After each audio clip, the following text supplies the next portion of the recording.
Numbing Sprays, stuff that supposedly makes the piercing not hurt. Coming up next on Body Piercing Basics, episode number 75. So stick around.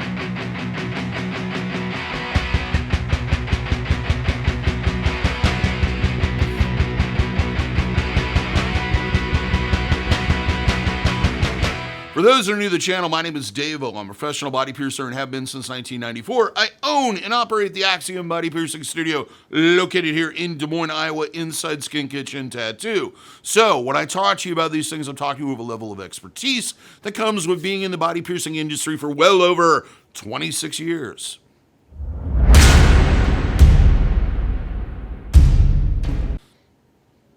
What we're going to talk about today is numbing products, things that are supposed to make piercings not hurt, some of my thoughts on that, some of the advantages, disadvantages, and we're going to get into it pretty heavily. The first thing I need to point out to you is that I am not a doctor, nor is your piercer a doctor. We legally cannot prescribe things to you such as medication, including over-the-counter products like numbing sprays and numbing creams. There is a whole reason for this, and that's partly because we do not know your medical history. We do not know what type of medications you're on and how they will react to that numbing product. It is very dangerous when piercers do this. So let's go into it. Why I don't suggest. Let's just get that out of the way. The first thing, of course, is I'm not a medical professional, nor is your piercer. The second thing is they are not very effective. Piercings, generally, it will numb out the surface tissue, but it doesn't numb out the inside. So you're still going to feel the piercing. The other thing is it can cause allergic reactions. It can cause swelling. One of the problems with swelling is you're applying this stuff and then waiting 20 minutes. That inflammation hits. Then you go in to get pierced. We mark it where it's as to your anatomy at that point in time. When the swelling goes down from the numbing stuff, the piercing is off, it's crooked, it's not in the right place. The other problem with it is most of these are not FDA approved, and if they are approved, they're not approved for internal use. When you are injecting a needle in and through that tissue, there is always a possibility that some of that could enter into your bloodstream and cause additional reactions that we're unaware of. In most cases, it is a ripoff. Basically, most piercers will charge an additional fee to numb out the area. I've heard as high as $80 to $100 for numbing topical anesthetics. It is a ripoff.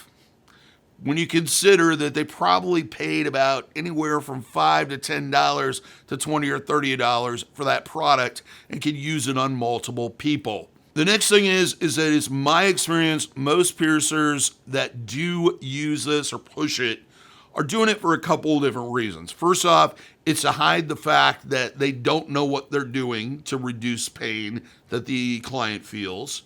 Doing a piercing that probably shouldn't be done. Or they just are interested in making a little extra coin off of your piercing. They're upselling you. Next thing is most of these creams are petroleum-based. The problem with petroleum-based products is that it creates a petroleum film. It can make it very difficult to clean off that film. This could cause contamination of the piercing as far as things collecting and depositing in that film. And it can make it very difficult to clamp the tissue correctly, and the piercer may end up having to apply more force with the forceps, and it may end up hurting more because they had to do that. Number 8, I kind of brought this up earlier, but it can react to other medications. If you are taking something that is in the right pharmaceutical level, it could cause side effects that neither your piercer nor you have any idea what is causing it. It could put you in a very serious position of having a health emergency. The other thing is usually the burning that's caused by these topicals is much worse than the actual piercing itself. If you ever use this stuff, it tends to have kind of a burning or tingling kind of electrical feeling to it. in some cases, and that's usually worse than the piercing could probably ever be. When it comes down to it, the only thing that's really going to be effective of completely numbing out the tissue would be an injection of Novocaine or lidocaine. This would have to be done by or prescribed by a medical professional and then injected into the tissue. The injections would probably hurt 80 times more than the piercing itself would. If you've ever had stitches, had a minor surgery, broken your arm or hand or something, and they've injected that stuff, you already know how much it hurts. And it will probably take multiple injections for it to work.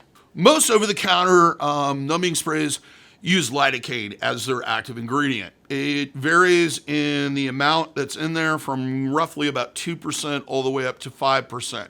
There's a whole bunch of other additives in there, usually kind of cream-oriented, more to kind of dilute the lidocaine and possibly help with, I don't know, skin health. I mean, why else would you put aloe vera in it? The other thing is most of these are not FDA approved. If they are, I don't think any of them are that I've come across. They're definitely not FDA approved for tattooing or piercing. They're basically approved for minor energy or minor skin issues and so forth.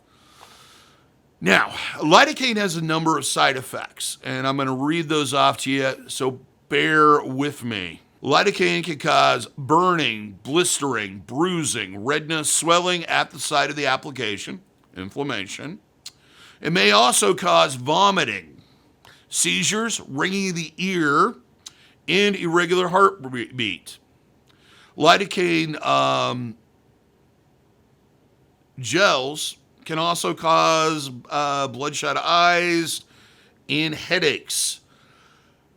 The other thing with it is that it can cause dizziness and drowsiness, and it's suggested that you do not operate a vehicle after having it applied. Now, the other version is the oral gels, things that are used in the mouth to numb out the area for piercings.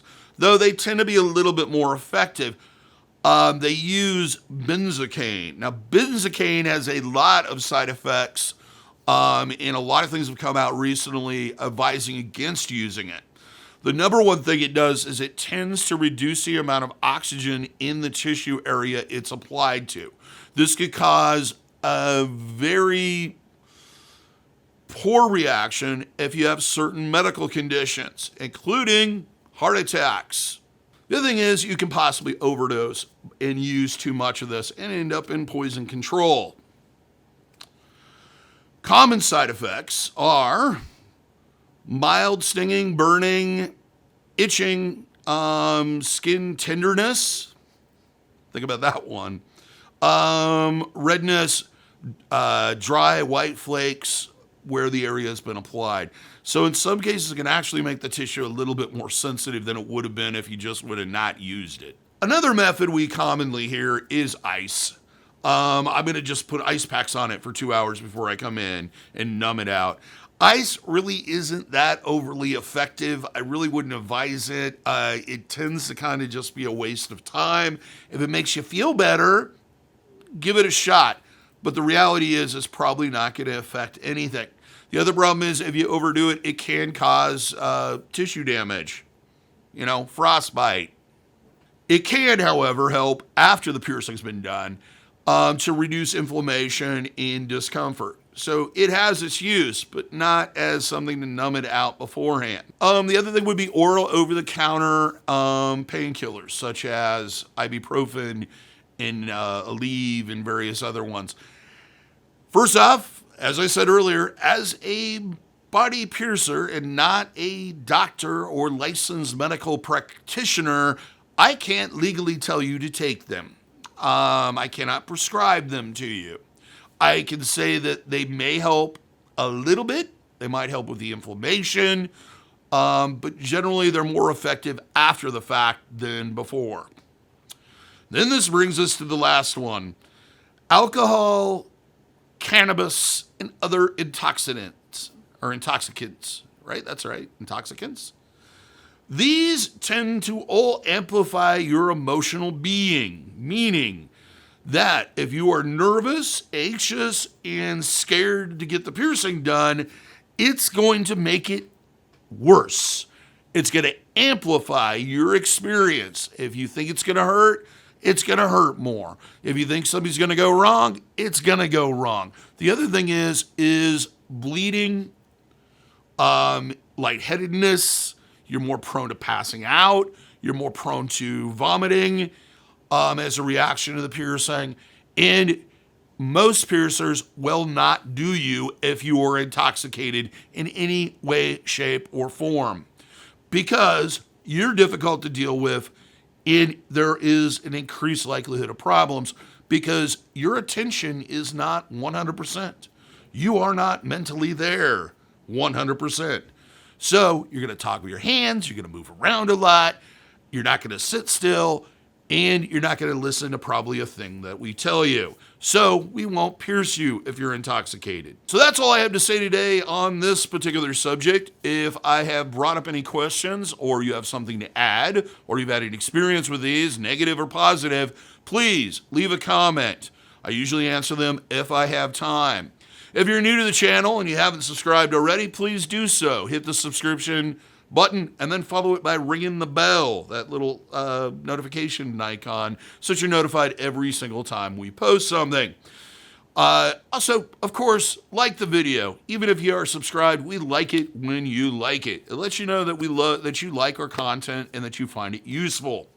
If you like swag, you like t-shirts, you like tote bags, check out our merch store, roughly about a dozen different designs. You get all kinds of different color combinations and product differences, including phone cases. Till next time, here's hoping all your piercings heal with ease and without a single issue. And if you're in the Des Moines, Iowa area, I hope to see if your body piercing needs in the future. Have a good day, everybody. Stay safe, social distance, masks, wash your damn hands, and stay healthy. We want you around. Take care.